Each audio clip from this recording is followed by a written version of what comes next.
Hey guys, I'm so excited to share with you guys this lesson about Dia de los Muertos or Day of the Dead.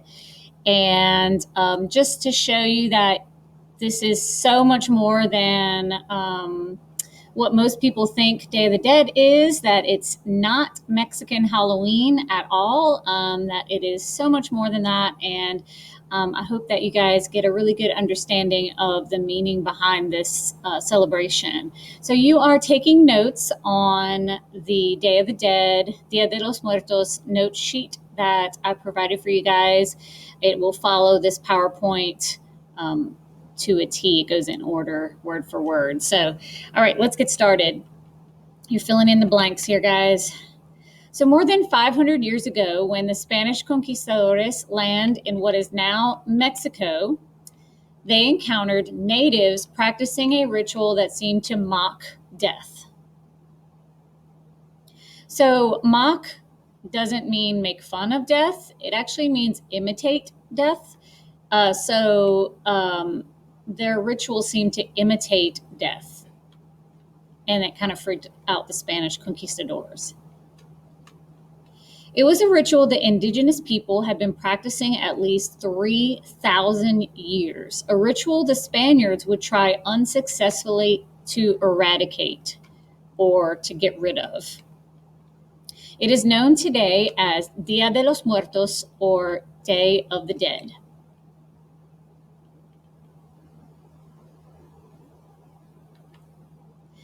However, the Spaniards considered the ritual to be sacrilegious. They perceived the indigenous people to be barbaric and pagan. The Spaniards tried to stop the ritual by converting them to Catholicism, but the ritual continued. And what does sacrilegious mean? It means against religion. They thought that this ritual was evil, basically, and so they tried to stop it and make everybody Catholic, which is what the Spaniards were. To this day, the ritual is celebrated in Mexico and certain parts of the United States.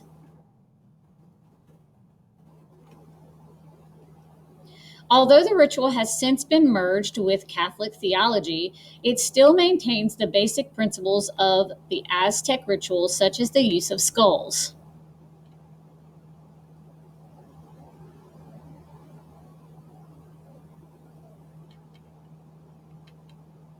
The Aztec kept skulls as trophies, real skulls, and displayed them during the ritual. The skulls were used to symbolize death and rebirth. The skulls were used to honor the dead, whom the Aztecs believed came back to visit during the month-long ritual. So you would think if they kept people's skulls that it would be almost like, look at how many people I conquered, but it wasn't like that. They honored their dead by keeping the skulls. That doesn't happen anymore. That's something that definitely doesn't happen anymore in Mexico. Today, people wear wooden skull masks called calacas.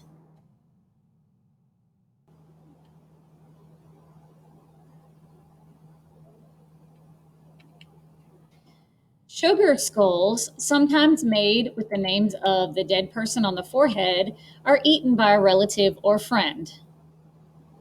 So I know that sounds kind of crazy, but it's not like you're eating grandma's skull or anything like that with it just because it has someone's name on it. You're eating them in their honor, like, you know, hey, I remember how sweet life was with you, and we miss you, kind of thing. So it's more of a sweet gesture, not like you're eating their head. Okay, so don't get freaked out. Unlike the Spaniards, who viewed death as the end of life, the natives viewed death as the continuation of life. Okay, now check this out. This is pretty important quote here. Instead of fearing death, they embraced it. To them, life was a dream, and only in death did they become truly awake. In our culture, death is probably one of the most feared things, that people have a fear of dying, and it holds people back from doing things. But in the Aztec culture, they view death as just a door to the next part of their life. So death wasn't the end all of everything. It was actually the beginning of when they would truly be awake, and that was in the eternal life. So it is something to consider, why we consider death to be the end when it could be the beginning of something else. So just a thought. To make the ritual more Christian, the Spaniards moved it so it coincided with All Saints' Day and All Souls' Day, which is November 1st and 2nd, which is when it's celebrated today.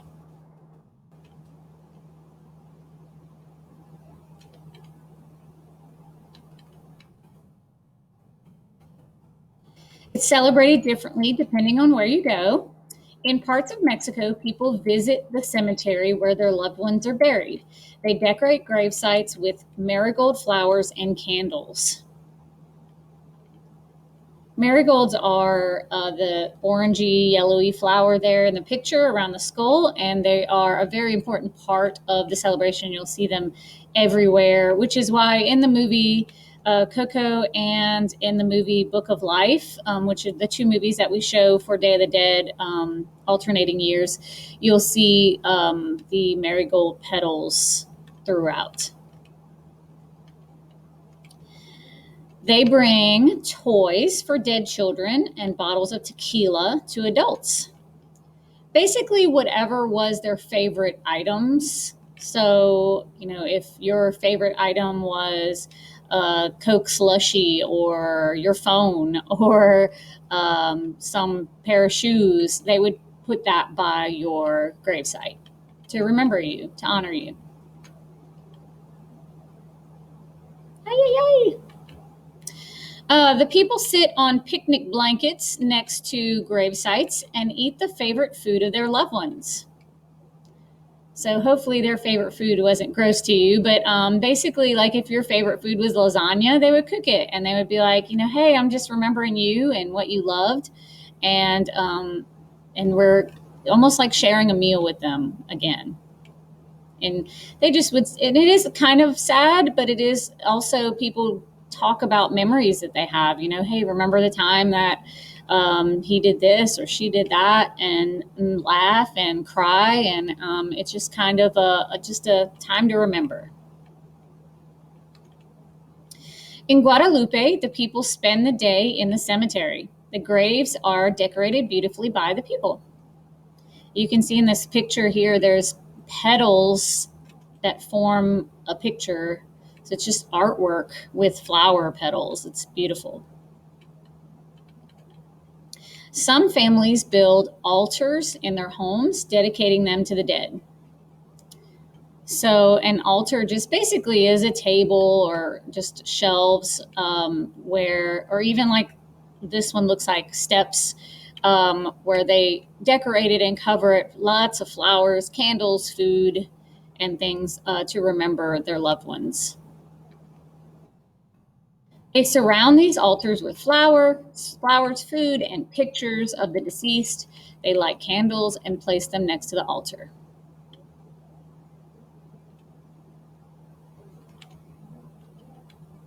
These altars are called la ofrenda, which means the offering.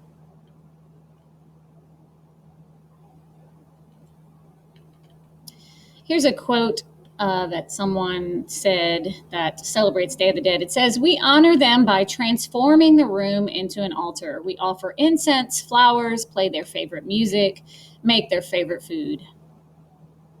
So if your family was going to play your favorite music, would it be clean music? Would your family like to listen to your music? Think about that.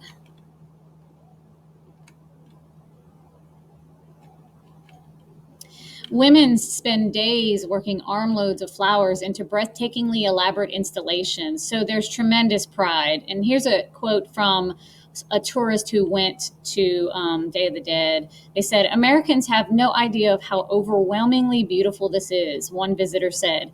And to do all this work, it really is an honoring of the deceased loved one. And there again in the picture are marigolds. Again, you'll just see them everywhere for Day of the Dead. There are farms that grow these specifically for this holiday. So, all right, unos fotos, some photos. Ooh la la. Skeleton figurines are one of the many Dia de los Muertos products that are sold in Mexico and now everywhere. I mean, even Walgreens sells skeletons items for Day of the Dead. It has just grown so much bigger than Mexico. So vocab word you need to know, calaveras is skulls. Calaveras.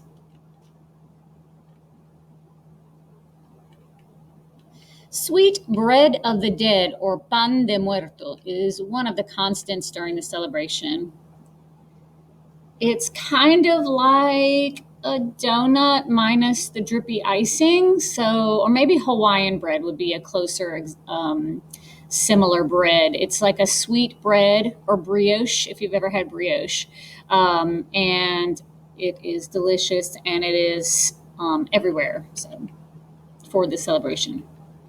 That one's kind of cool. It's like a skull and crossbone. Pretty talented baker. All right, Dia de los Muertos en los Estados Unidos. That means Day of the Dead in the United States. Outside of Mexico, some of the liveliest observances of Dia de los Muertos takes place in the United States cities, and they're totally free to attend. So here are several of the cities in the U.S. that actually have Day of the Dead celebrations. San Francisco, California, San Antonio, Texas, Los Angeles, California, Fort Lauderdale, Florida, San Diego, California, Albuquerque, New Mexico. You're picking 3 for your note sheet. I know what you're doing. You're picking the shortest ones. And yes, you can abbreviate the states.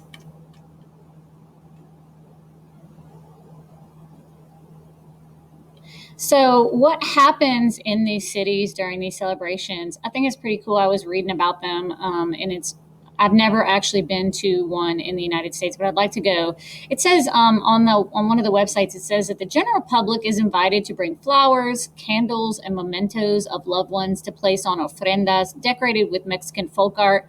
There are parades, candlelight processions, music performances, displays of traditional altars and original folk art, puppet parades, live poetry performances, craft making workshops, and more. So just huge festivals, lots of fun, family fun for everybody.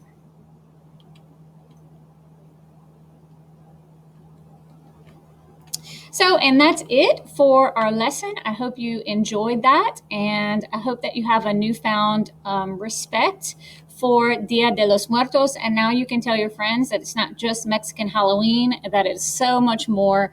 And we'll see you next time. Bye.